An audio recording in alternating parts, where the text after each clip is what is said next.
Welcome back. It's time for Heavy Hitters with New South Wales Origin coach Laurie Daley. Loz, you've played test matches, you've played New South Wales winning series, you're back as State of Origin coach. You've done it all in our game, really. That's why we've got you on. Did you ever think that you would be returning as a New South Wales Origin coach?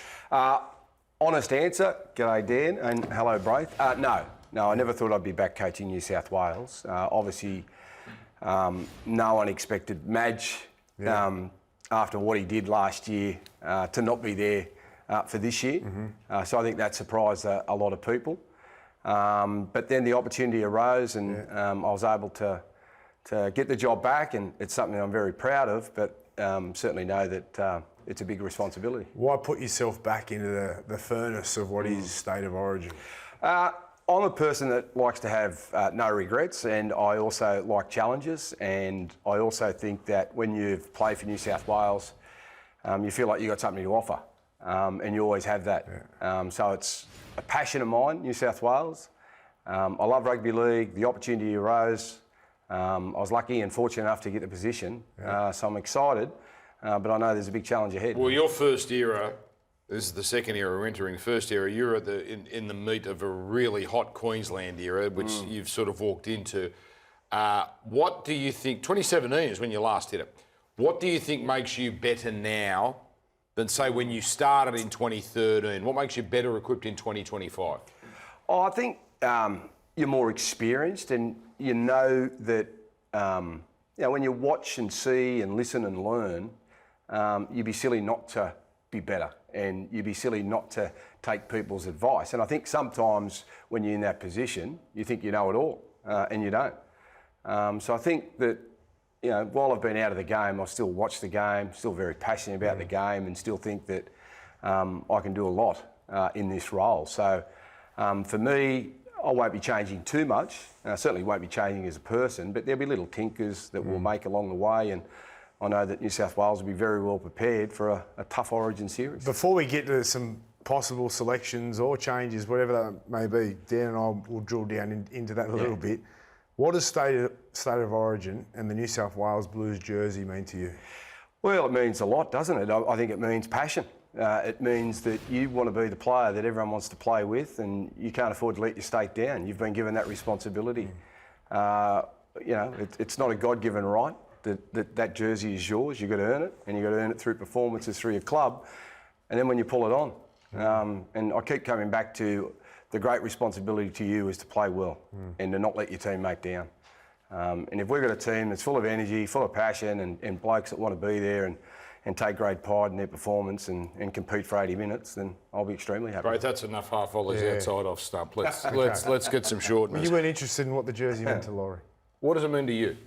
Well, it's...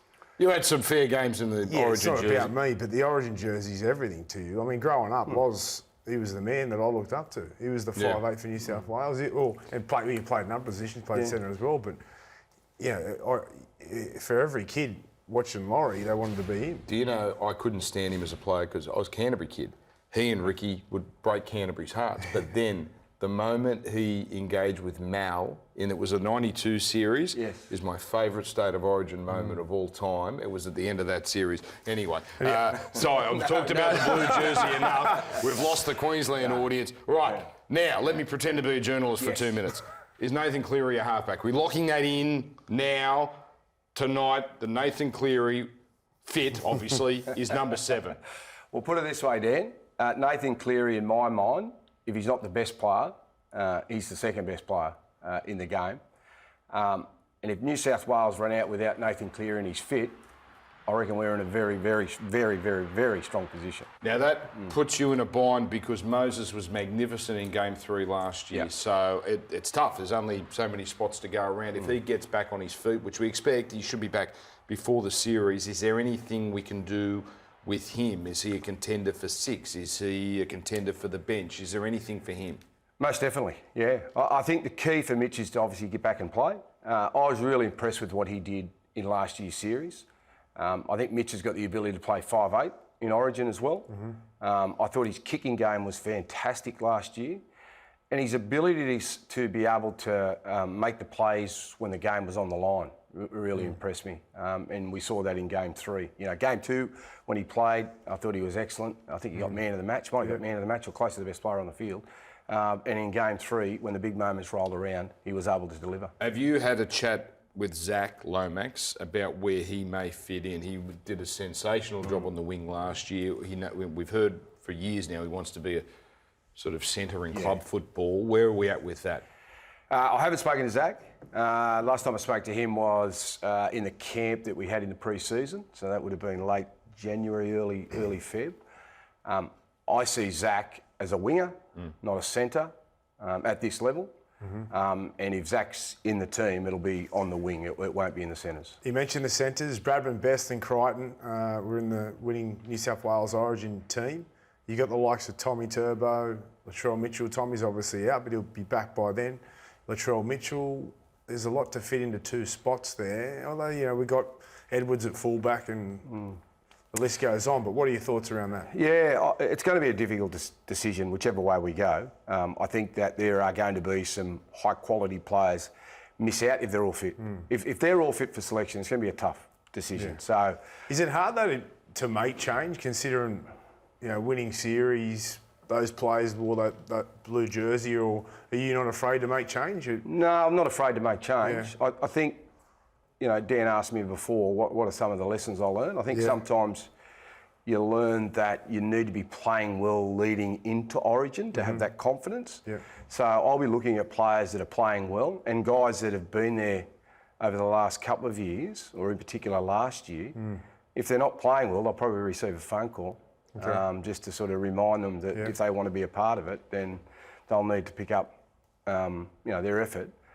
But yeah, no, I won't be afraid to make change. And it's always difficult to predict the side this far out. But one thing I do want to do is pick a team that's in form. Where is Craig Bellamy going to fit in all of this? Craig will oversee the coaching group. Craig won't have anything to do in terms of game planning as such. You know, he won't have to worry about, talking about his own players in Queensland. But one thing that we will always do is run stuff past Craig in terms of what we're doing as a coaching group, how we're delivering our messages, what we can do better. Does this look like a State of Origin program? Craig's one of the most successful coaches the game's ever seen, so we'd be mad not to utilise him. He'll be in and around the camp. I spent a day with him in the box, so when we get to Origin night, and that's something that I'll do, obviously, you know, in the lead up to the game as well. So we're not foreign to each other. We're great mates anyway, but I just haven't spent a lot of time with him in the coaching box. So I say to people that I need to get coach fit, so I need to spend some time in boxes and watch and see and learn and listen. So I'm ready to go on Origin 1. Loz, you're one of the greats. I mean, you've coached at the highest level, you've played at the highest level, you've commentated at the highest level. Where do you see the game at the moment? Where's it at as a whole? Yeah, I think it's in terrific shape, obviously, at the top end. And I think that the game, while we have our frustrations at times, and obviously referees are always a topic of debate, and I can understand their position because it is difficult. I think that, you know, you look at TV ratings, you look at the attendances, you look at what the game's been able to do with big events over the last couple of years has been amazing, and the money that's been injected into the game. You know, I'm obviously very passionate about country rugby league, so obviously, you know, I'd love to see a bit more done in that space. But in terms of where we're at the NRL level, it's amazing. The game is so fast, and there's so many talented players that it's great to sit back and watch. And the other thing about the game at the moment is that you're never really sure of what the result's going to be. Yeah. You know, you look at some of the games over the weekend, you know, you're pretty confident that certain teams were going to win, and they didn't. And I think that's exciting as well. Look at Saints beating Melbourne last week. It's the 30-year anniversary of Super League. We just passed it, which it makes us all feel a bit old. It does. But you're front and centre. Really the face, one of the real headline acts of Super League. What was that period like? Not necessarily the whole thing, but I'm talking from whenever they came to you, to when you signed, to the period, the 30-year anniversary of what's going on right now. What was that all like? Oh, it was amazing. Obviously, you didn't realise how much damage it was going to do to the game, but the changes to our life were massive because of the amount of money that we were able to earn. So I remember we went to Townsville to play. I remember going to a meeting at the Townsville Casino with a guy by the name of David Smith and Lachlan Murdoch. We went into that room. Did you know that was coming? I knew that we're having a meeting, yes. Yeah. And I knew that they wanted to talk about this league that was forming, but I didn't know an offer would be presented that night. Straight away. So it was very funny because when they presented the offer, it was more money than I could ever dream of making. And they said, listen, we'll give you a bit of time to think about it. We'll go out of the room and we'll come back. I actually thought it was a prank. I was thinking it was a prank. You know, the footy show at the time. You see those pranks. So I reckon for the first minute, I'm walking around the room, sort of looking for the camera, looking for a door, waiting for Fatty or someone to come out and go, gotcha. You know, because no one knew what was going down at that stage. And you were the first. Yeah, we were the first team, or one of the first teams. Yeah. And so and they came back in, and like I knew what my decision was going to be. So they didn't have to walk out and give me 10 minutes. they could have just stayed in the room. Try and bump up a little bit? Or No. But then we had to go out a different door where no one could see you walking in. So there was another player, I don't know who it was, and they were waiting outside. And the other thing about it was we also got a cheque when we signed.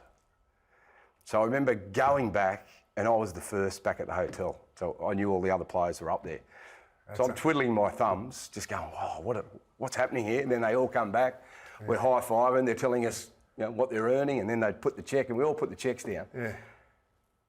And at the end of the day, I reckon there would have been, I don't know, close to $1 million. Unbelievable. In cheques. Unbelievable. Sitting in a suitcase.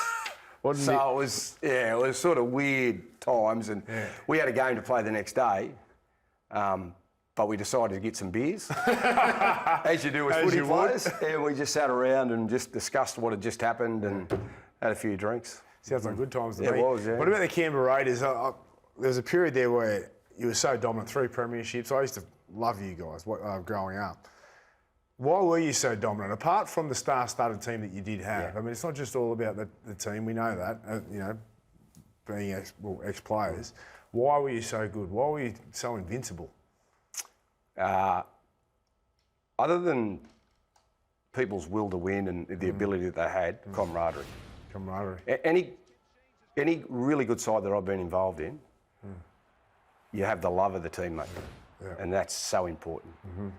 You know, you can have the hatred for the opposition, but if you've got love for each other, and you've got that desire and want not to let him down, then you'll go a long way. And I think that's what we had as a group. We wanted to be together. We spent a lot of time together. We wanted to win together. We wanted to celebrate together.